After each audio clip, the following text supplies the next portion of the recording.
ഒരു വഴിയില്ല. പ്രാർത്ഥന വിതച്ചപ്പം, പ്രാർത്ഥന ഉയർന്നപ്പം ഇല്ലാത്ത സ്ഥാനത്ത് ചില വഴികൾ തെളിഞ്ഞ് തെളിഞ്ഞ് തെളിഞ്ഞു വന്നു. പ്രാർത്ഥന ഉയരുമ്പോൾ എല്ലാവരും കേട്ടെ, ഇപ്പോൾ നിങ്ങളുടെ പ്രസന്റ് സിറ്റുവേഷനിൽ ഇരുന്നുകൊണ്ട്, ഇപ്പോഴത്തെ അവസ്ഥയിൽ ഇരുന്നുകൊണ്ട് 4 പാടും തിരിഞ്ഞു നോക്കുമ്പം മൂടപ്പെട്ട അവസ്ഥയാണ്. പക്ഷേ പ്രാർത്ഥന ഉയരുമ്പോൾ, ആരാധന വിതയ്ക്കുമ്പോൾ, പ്രാർത്ഥന വിതയ്ക്കുമ്പോൾ, വിശ്വാസം വിതയ്ക്കുമ്പോൾ, ഇല്ല എന്ന് പറഞ്ഞ് വിധി എഴുതിയ സ്ഥാനത്ത് പുതിയ വഴികളെ ദൈവം തെളിച്ച് തെളിച്ച് കാണിച്ചു തരും. അങ്ങനെ ഒരു നല്ല ദിവസമായിരിക്കട്ടെ ഇത്. നിങ്ങളുടെ മുമ്പിൽ ഒരു വഴിയുമില്ല. അതാണ് പൗലോസ് ശ്ലീഹ കോറിന്തോസുകാർക്ക് എഴുതിയ ലേഖനം 1 കോറിന്തോസ് 16:9 ഉറക്കെ വായിക്കാം. ഫലപ്രദമായ പ്രവർത്തനത്തിനുള്ള, ഒന്നുകൂടെ കേട്ടെ, എന്ത് പ്രവർത്തനത്തിനാണ്? എന്തേലും പ്രവർത്തിക്കാനല്ല, ഫലപ്രദമായ പ്രവർത്തനത്തിനുള്ള ഒരു വലിയ വാതിൽ എനിക്ക് തുറന്നു കിട്ടിയിട്ടുണ്ട്. ആര് പറഞ്ഞു? പൗലോസ് അപ്പസ്തോലൻ എന്നോടും നിങ്ങളോടും പറയുവാണ്, എനിക്ക്. ആരാണ് പൗലോസ്? സാവൂളായിരുന്ന മനുഷ്യൻ ദൈവത്തെ അറിഞ്ഞ് പൗലോസായി മാറിയ മനുഷ്യൻ ഒരു സാക്ഷ്യം എഴുതിയിരിക്കുന്നു. ഫലപ്രദമായി എന്ന് പറഞ്ഞാൽ നല്ല രീതിയിൽ ലാഭമുള്ള, ഫലപ്രദമായി പ്രവർത്തിക്കാനുള്ള ഒരു വാതിൽ ദൈവം എനിക്ക് തുറന്നു തന്നിട്ടുണ്ട്. ഇതുപോലൊരു വാക്ക് ഇവിടെ ഇരിക്കുന്ന എല്ലാവർക്കും ഈ വർഷത്തിന്റെ ഏതെങ്കിലും സമയത്ത് പറയാൻ ഇടവരട്ടെ. എനിക്ക് നന്നായിട്ട് ഒന്ന് മുന്നോട്ട് കുതിക്കാൻ ദൈവമായിട്ട് ഈ വർഷം ഒരു വാതിൽ തുറന്നു തന്നു എന്ന് പറയാൻ ഇടവരട്ടെ എന്ന് പറഞ്ഞ് ഹല്ലേലൂയ. വിദ്യാഭ്യാസത്തിന്റെ വഴിയടഞ്ഞവരുണ്ട്, സാമ്പത്തികത്തിന്റെ വഴിയടഞ്ഞവരുണ്ട്, കുടുംബജീവിതത്തിന്റെ വഴിയടഞ്ഞവരുണ്ട്. നാളെയെക്കുറിച്ച് ഓർക്കുമ്പോൾ എല്ലാ വഴികളും ഷട്ടർ ഇട്ടതുപോലെ അടച്ചു പൂട്ടിയിരിക്കുന്നത് പോലുണ്ട്. ആ സാഹചര്യത്തിൽ നിന്ന് പ്രാർത്ഥന വിതയ്ക്കുമ്പോൾ ഇത് നിങ്ങൾ പറയും, എനിക്ക് രക്ഷപ്പെടാനുള്ള ഒരു വലിയ വാതിൽ ദൈവം എനിക്ക് തുറന്നു തന്നിട്ടുണ്ട്. ഒരു കരം ഉയർത്തി ഉറക്കെ ഒന്ന് പറയാമോ? Hallelujah, hallelujah, hallelujah, hallelujah. ഇന്ന് കേൾക്കുന്ന ഈ വചനം വിശ്വാസത്തിൽ ഏറ്റെടുക്കുന്നവർക്ക് ഒരു വാതിൽ ദൈവം തുറക്കും. ഒന്നും കൂടെ ഞാൻ പറയുകയാണ്, ഇന്ന് കേൾക്കുന്ന എൻ്റെ പ്രഭാഷണ ശക്തി കൊണ്ടോ അല്ലെങ്കിൽ വാക്വിലാസം കൊണ്ടോ ഒന്നും നടക്കാൻ പോകുന്നില്ല. ഇവിടെയുള്ള പാട്ടുകാരൻ പാടിയത് കൊണ്ടോ ഞാൻ ഇതിനേക്കാൾ നല്ല മൈക്കിലൂടെ പ്രസംഗിച്ചത് കൊണ്ടോ ഒന്നും സംഭവിക്കത്തില്ല. നിങ്ങളെ പ്രാർത്ഥിക്കാൻ പ്രോത്സാഹിപ്പിക്കുമായിരിക്കാം. പക്ഷേ ഈ കേൾക്കുന്ന വചനം കേൾക്കുക മാത്രം ചെയ്യാതെ വിശ്വാസത്തിൽ ഏറ്റെടുക്കുമ്പോൾ ഒരു വലിയ വാതിൽ ദൈവം നിങ്ങൾക്കായി കേൾക്കുന്ന ദൈവവചനത്തിലൂടെ തുറന്നു തരും. പറഞ്ഞേ ഹല്ലേലൂയ, പറഞ്ഞേ ഹല്ലേലൂയ. അതുകൊണ്ടാ പറഞ്ഞത്, ഇപ്പോൾ നമ്മൾ രാത്രിയിൽ ഉറങ്ങാൻ കിടക്കുന്നു, നല്ലതുപോലെ കിടന്നുറങ്ങി. നേരം വെളുത്ത് 6 മണിയായി 6:30 എഴുന്നേറ്റപ്പം നമ്മൾ ജനലിലൂടെ വാതിലൂടെ നോക്കിപ്പോണ്ട് മുറ്റം മുഴുവൻ വെള്ളം കിടക്കുന്നു, വെള്ളം ഒഴുകിയ പാടുകൾ. നമ്മൾ പറയില്ലേ, രാത്രി നല്ല മഴയായിരുന്നല്ലേ, ഞാൻ അറിഞ്ഞില്ല, നല്ല മഴയായിരുന്നു എന്ന് പറയും. ഇത് എപ്പോഴാ പറഞ്ഞത്? മഴ പെയ്തു, രാത്രി മഴ പെയ്തു എന്നൊരാൾ മൈക്കിലൂടെ പ്രസംഗിച്ചപ്പോഴല്ല, പ്രകൃതിയിലേക്ക് നോക്കിയപ്പം ആ മണ്ണും ആ മരവും ആ വെള്ളം ഒഴുകിയ പാടമൊക്കെ കണ്ടപ്പോൾ മനസ്സിലായി രാത്രി നല്ല മഴയായിരുന്നു എന്ന്. ഇതുപോലെ ഈ കേൾക്കുന്ന വചനം വിശ്വസിച്ചേറ്റെടുക്കുമ്പോൾ നാളെ നിങ്ങളെ നോക്കി പറയും, ദൈവം നിങ്ങളെ അനുഗ്രഹിച്ചല്ലേ, നിങ്ങളുടെ കുടുംബജീവിതത്തെ ദൈവം വിടുവിച്ചല്ലേ, ദൈവം നിങ്ങളെ അത്ഭുതകരമായി രക്ഷപ്പെടുത്തിയല്ലേ. നാളെ മറ്റൊരാൾ നിങ്ങളുടെ ജീവിതത്തെ നോക്കിയിട്ട്, നിങ്ങളുടെ കുടുംബത്തെ നോക്കിയിട്ട് പറയാൻ ഇടയാകത്തക്ക വിധം ദൈവം നിങ്ങളെ അനുഗ്രഹിക്കട്ടെ. പറഞ്ഞേ ഹല്ലേലൂയ. അങ്ങനെ അനുഗ്രഹിക്കും. കാരണം അനുഗ്രഹിക്കുന്ന ദൈവത്തെയാണ് നമ്മൾ ആരാധിക്കുന്നത്. ആരാധനയിൽ ദൈവം അത്ഭുതങ്ങളെ പെയ്യിക്കും. മഴ പോലെ, പാട്ടുകാരൻ ചിലപ്പോൾ പാടാറില്ല, തീ പോലെ മഴ പോലെ പെയ്യണമെന്നൊക്കെ. പാട്ടിൽ മാത്രമല്ല മഴ, ദൈവം അനുഗ്രഹങ്ങളെ പെയ്യിക്കുന്നവനാണ്. അതെവിടെയേലുമല്ല, നമ്മളായിരിക്കുന്ന സ്ഥലങ്ങളിൽ ദൈവം മഴ പോലെ അനുഗ്രഹങ്ങളെ പെയ്യിക്കും. ഒരിക്കൽ കൂടി പറയാം, അന്തരീക്ഷത്തിൽ മഴ പെയ്തു, നല്ല മഴയായിരുന്നു എന്ന് ആ മണ്ണും ആ റോഡും ആ ഓടും ആ മുറ്റവും അവിടെ വെള്ളം കിടക്കുന്നതൊക്കെ കാണുമ്പോൾ അറിയാം അപ്പുറത്തെ ആരും പ്രസംഗിക്കുകയോ ഒന്നും വേണ്ട, മഴ പെയ്ത് കേട്ടോ വലിയ മഴയായിരുന്നു എന്നൊന്നും ആരും പറയണ്ട, അല്ലാതെ തന്നെ മനസ്സിലാകും നല്ല മഴയായിരുന്നു എന്ന്. ഇതുപോലെ നിങ്ങൾ ഇവിടെ ഇരുന്ന് പ്രാർത്ഥിക്കുമ്പോൾ നാളെ നിങ്ങളുടെ മക്കൾ രക്ഷപ്പെടും, നിങ്ങളുടെ കുടുംബം അനുഗ്രഹിക്കപ്പെടും, നിങ്ങളുടെ അധ്വാനം അനുഗ്രഹിക്കപ്പെടുമ്പോൾ ഇതിനെയൊക്കെ വിമർശിച്ചവരും ഇതിനെയൊക്കെ കളിയാക്കിയവരും ആരാധനയാണ് പ്രാർത്ഥനയാണെന്ന് പറഞ്ഞ് വിമർശിച്ചവരൊക്കെ കാണത്തക്ക വിധം, നിങ്ങളുടെ മേൽ കാണത്തക്ക വിധം ദൈവ അനുഗ്രഹത്തെ അടയാളപ്പെടുത്തും. ഇതൊരു പ്രത്യേകതയാണ്, ദൈവത്തിന്റെ പ്രത്യേകത. അനുഗ്രഹങ്ങളും അഭിഷേകവും നൽകി ജീവനെയും ജീവിതത്തെയും കുടുംബത്തെയും ഇന്നും ജീവിക്കുന്ന ദൈവം അടയാളപ്പെടുത്തുമ്പോൾ നിങ്ങൾ സകലരിൽ നിന്നും വ്യത്യസ്തരായിരിക്കും.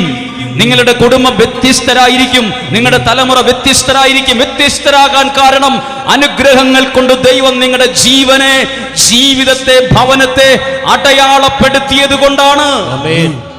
പറയാമോ ഹല്ലേലൂയ?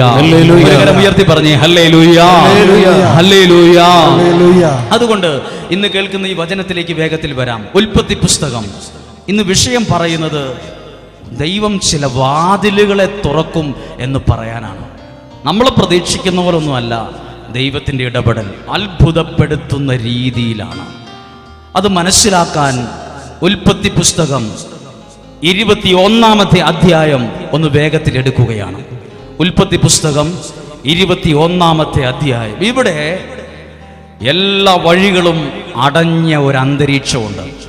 അതാണ് അബ്രാഹത്തിന്റെ വീട്ടിൽ ജോലിക്ക് നിന്ന ഒരടിമ പെണ്ണുണ്ട്. ആ പെണ്ണിന്റെ പേര്, ആ സ്ത്രീയുടെ പേര് ഹാഗാർ എന്നാണ്. അബ്രാഹവും സാറായും ഹാഗാറും തമ്മിൽ വ്യക്തിപരമായ വഴക്കുകളോ പ്രശ്നങ്ങളോ പ്രതികൂലങ്ങളോ ഒന്നും ആ വീട്ടിലില്ലായിരുന്നു. പ്രശ്നങ്ങളൊന്നുമില്ലായിരുന്നു.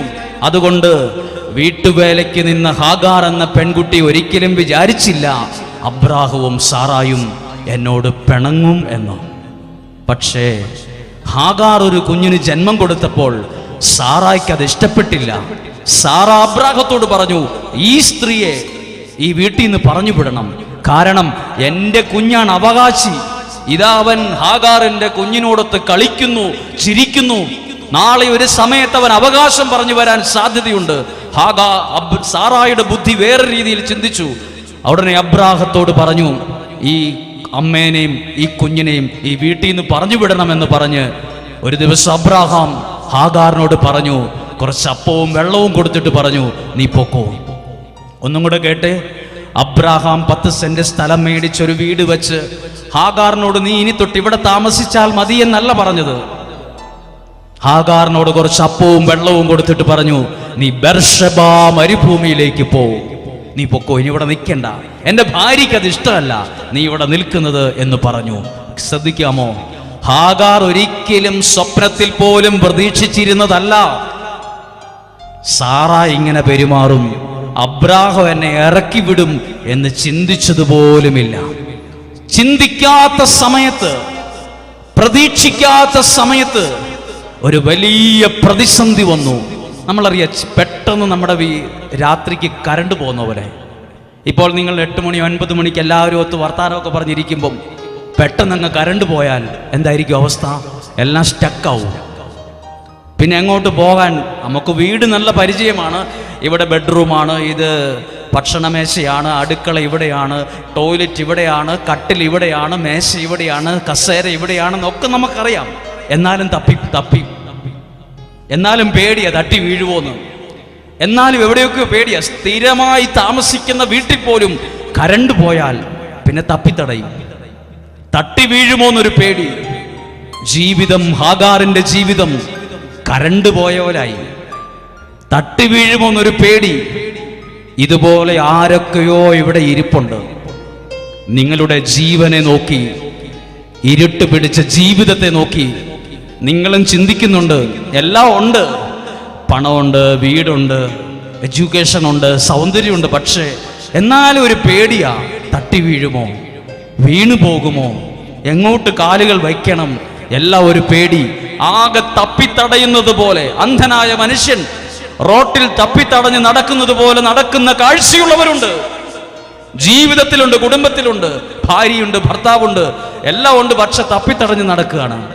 ശരിക്കും നടക്കാൻ വീഴുമോ എന്നൊരു പേടിയുണ്ട്. ശ്രദ്ധിച്ചേ, ഹാഗാർ ശരിക്കും ഭയപ്പെട്ടു, പേടിച്ചുപോയി. ഒരു 10 സെന്റ് പോലും സ്ഥലം കൊടുക്കാതെ അബ്രാഹാം കുറച്ച് അപ്പവും വെള്ളവും കൊടുത്ത് ഇറക്കി വിട്ടു. എങ്ങോട്ട്? ബെർഷെബ മരുഭൂമിയിലേക്ക് ഇറക്കി വിട്ടു.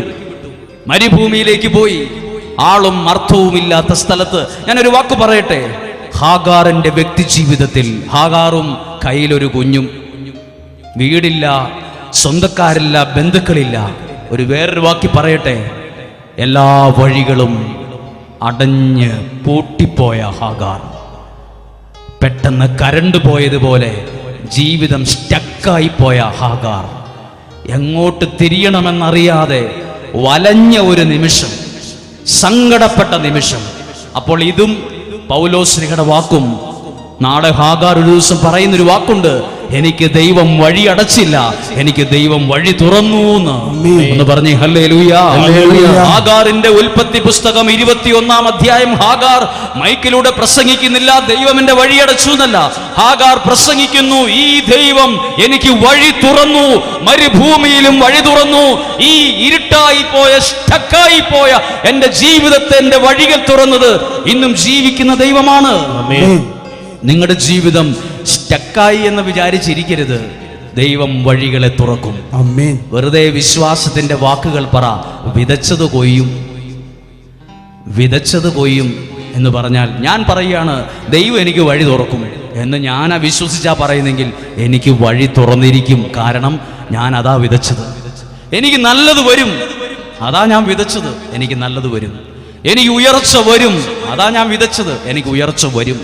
എനിക്ക് ശരിയാവത്തില്ല, ഞാൻ ശരിയാവില്ല, അതാ വിതച്ചേൽ അതാ കൊയ്യുള്ളൂ. ഹാഗാർ വിതച്ചത് ശരിയാവില്ല, അതൊന്നുമല്ല വിതച്ചത്. എനിക്ക് കേട്ടോ, ആ വാക്യത്തിലേക്ക് വരികയാണ്. 21-ാം അധ്യായം 15-ാമത്തെ വാക്യം. ബെർഷെബ മരുഭൂമിയിൽ സകല പ്രതീക്ഷയും നഷ്ടപ്പെട്ട, എല്ലാ വഴികളും അടഞ്ഞ ഹാഗാറിന്റെ എക്സ്പീരിയൻസ് എഴുതിയിരിക്കുന്നു. 15-ാമത്തെ വാക്യം.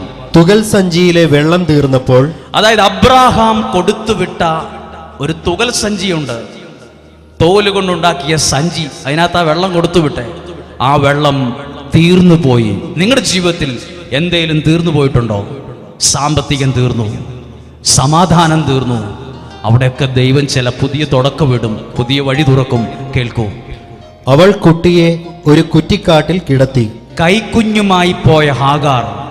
ഏതെങ്കിലും ഒരു അമ്മ നിങ്ങളുടെ കുഞ്ഞിനെ തൊട്ടിയിൽ കിടത്തും, കട്ടിലിൽ കിടത്തും, മാറോട് ചേർത്ത് കിടക്കും. കയ്യിൽ നിന്ന് മറ്റൊരു കൈയിലേക്ക് ചിലപ്പോൾ ഒരാൾക്ക് കൊടുക്കും. ഏതെങ്കിലും ഒരു അമ്മ കുഞ്ഞിനെ മരുഭൂമി കൊണ്ടുപോയി കുറ്റിക്കാട്ടിൽ കിടത്തുമോ? കിടത്തില്ല. പക്ഷേ ഒരു വലിയ സംഭവം ഉണ്ടായി. സ്നേഹിച്ച് കൊതി തീർന്നിട്ടില്ലാത്ത, കണ്ട് കൊതി തീർന്നിട്ടില്ലാത്ത, ലാളിച്ച് കൊതി തീർന്നിട്ടില്ലാത്ത, ആ ഏക ആശ്രയം എന്ന പോലെ തോളത്തുണ്ടായിരുന്ന, കയ്യിലുണ്ടായിരുന്ന കുഞ്ഞ് ഭക്ഷണവും വെള്ളവും ഇല്ലാതെ മരിക്കാറായി. ജീവൻ കയ്യിൽ നിന്ന് മരിച്ചു പോകുന്നൊരവസ്ഥ വന്നപ്പം കൊച്ചു മരിച്ചു പോകുന്നത് കാണണ്ടല്ലോ എന്ന് വിചാരിച്ച് ഒരു കുറ്റിക്കാട്ടിൽ കൊണ്ടുപോയി കിടത്തി. എവിടെ കിടത്തി? ഒരു കുറ്റിക്കാട്ടിൽ കൊണ്ടുപോയി കിടത്തി. അടുത്തത് 16-ാമത്തെ വാക്യം കാരണമാണ്. കുഞ്ഞ് മരിക്കുന്നത് എനിക്ക് കാണാൻ വയ്യ എന്ന് പറഞ്ഞ് അവൾ കുറെ അകലെ ഒരു അമ്പയത്ത് ദൂരെ ചെന്ന് എതിർവശത്തേക്ക് തിരിഞ്ഞിരുന്നു. ഒന്ന് മനസ്സിൽ കാണുക. ഈ പിക്ചർ, ഈ സംഭവം നടക്കുന്നത് മരുഭൂമിയിലാണ്. കണ്ടു കൊതി തീർന്നിട്ടില്ലാത്ത കൊച്ചിനെ ഒരു കാട്ടിക്കൊണ്ടുപോയി കിടത്തിയിട്ട് ഒരമ്മ കുറച്ച് ദൂരം, ഒരു അമ്പയത്ത് ദൂരം, ഇച്ചിരി അധികം ദൂരം നടന്നിട്ട് ഓപ്പോസിറ്റ് സൈഡിലേക്ക് തിരിഞ്ഞിരിക്കുമ്പോൾ സന്തോഷത്തോടെയോ സമാധാനത്തോടെയോ ആയിരിക്കില്ല. തൻ്റെ കയ്യിൽ ഉള്ള കുഞ്ഞ് ഇപ്പോൾ പിടയുമായിരിക്കുമോ, മരിച്ചു കാണുമോ എന്നാലോചന കൊണ്ട് ആ കുഞ്ഞ് പിടഞ്ഞതിനേക്കാൾ കൂടുതൽ പിടച്ചിലുള്ള ഹൃദയവുമായി ഒരമ്പയത്ത് ദൂരം ഒരമ്മ ഇരിക്കുന്നു. ആ അമ്മയുടെ ശരീരം അവിടെയാണേലും മനസ്സ് അവിടെയായിരിക്കും. ഇതൊരു പ്രത്യേക അന്തരീക്ഷമാണ്. ഇനി എപ്പോഴാണ് ഇത് കൊണ്ടുവച്ചത്? അമ്മയ്ക്ക് മനസ്സിലായി എൻ്റെ കയ്യിൽ നിന്ന് പോയി, ഇനി എനിക്ക് മുന്നോട്ടൊരു വഴിയില്ല. എൻ്റെ കയ്യിൽ നിന്ന് പോയത് കൊണ്ട്, എൻ്റെ കയ്യിൽ നിന്ന് പോയി. ഇനി അടുത്ത വാക്യം കയറണം. അടുത്ത വാക്യം, കുട്ടി ഉച്ചത്തിൽ കരയാൻ തുടങ്ങി. കുറ്റിക്കാട്ടിൽ കിടന്ന കൊച്ച് ഉച്ചത്തിൽ കരയാൻ തുടങ്ങി. ഈ കരച്ചിലിന് ഉത്തരമുണ്ട്. അടുത്ത വാക്യം, 12ാമത്തെ വാക്യം. കുട്ടിയുടെ കരച്ചിൽ ദൈവം കേട്ടു. ഇതൊരു അത്ഭുതമല്ലേ? കുറ്റിക്കാട്ടിൽ കിടക്കുന്ന കുട്ടിയുടെ കരച്ചിൽ ഇന്നും ജീവിക്കുന്ന സ്വർഗത്തിലെ ദൈവം കേട്ടു എന്ന്. ഇവിടെയാണ് നമ്മുടെ ജീവിതം പച്ച പിടിക്കാൻ തുടങ്ങുന്നത്. ഇവിടെയാണ് നമ്മുടെ ജീവിതത്തിൽ ദൈവമിടുന്ന തുടക്കം. കുട്ടിയുടെ കരച്ചിൽ ദൈവം കേട്ടു. മരുഭൂമിയിൽ, ഏത് മരുഭൂമിയിൽ? ബെർശേബ മരുഭൂമിയിൽ, ആളും അർത്ഥവും ഇല്ലാത്ത മരുഭൂമിയിൽ പോലും കരഞ്ഞത് സ്വർഗത്തിലെ ദൈവം കേട്ടു. അങ്ങനെയെങ്കിൽ ഈ പ്രാർത്ഥനയുള്ള അന്തരീക്ഷത്തിന്റെ ചുവരുകൾക്കിടയിൽ ഇരുന്ന് ഉള്ളു കരയുന്ന നിങ്ങളുടെ പ്രാർത്ഥന സ്വർഗത്തിലെ ദൈവം ഇന്നും ജീവിക്കുന്ന ദൈവം കേട്ടിരിക്കും. അതിന് മറുപടി ലഭിച്ചിരിക്കും. ഹല്ലേലൂയ. ഉറക്കെ പറഞ്ഞേ ഹല്ലേലൂയ.